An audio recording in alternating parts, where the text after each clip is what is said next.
ஒரு ஊருக்கு என்னோடய வண்டியிலேயே போனோமா, அங்கே ரோட்டு ஓரத்தில் இந்த செடி இருந்துச்சுங்க. என்ன செடின்னா, செண்டுமல்லி. இதோட பூ அடர்ந்த வாசனையாக இருக்கும். அவ்வளோ ஒரு வாசனையாக இருக்கும். மல்லிப்பூ ரகங்கள்லேயே இது ஒரு ரகம்னு சொல்லுவாங்க. அப்படி அவ்வளோ ஒரு வாசனையாக இருக்கும். கொத்து கொத்தா பூக்கள் பூக்கக்கூடிய செடிகள் தாங்க. இது எப்படின்னா, ஒரு செடி வச்சுட்டோன்னா, அப்படியே வேர்லேருந்தே அடுத்தடுத்த செடிகள் நிறைய நமக்கு கிடைக்கும். அங்கே மளிகை கடை தான் வச்சுருந்தாங்க. அவங்ககிட்ட போயிட்டு கேட்டேன், "இந்த செடி கிடைக்குமா?" அப்படின்னு கேட்டேன். "சரி, எவ்வளோ வேணாலும் எடுத்துகிட்டு போங்க" அப்படின்னு சொல்லி சொன்னாங்க. அதுக்கப்புறமா கொஞ்சம் செடி பிடுங்கிட்டு வந்தோம்.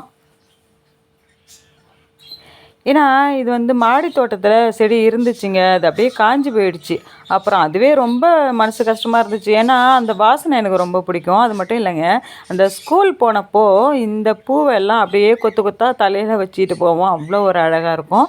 அவ்வளோ வாசனையா இருக்கும். இந்த வாசனைக்காகவே வீட்டுக்கு முன்னாடியோ, இல்ல மாடி தோட்டத்திலயோ ஒரு செடி வைக்கிறது ரொம்பவே நல்லாயிருக்கும்.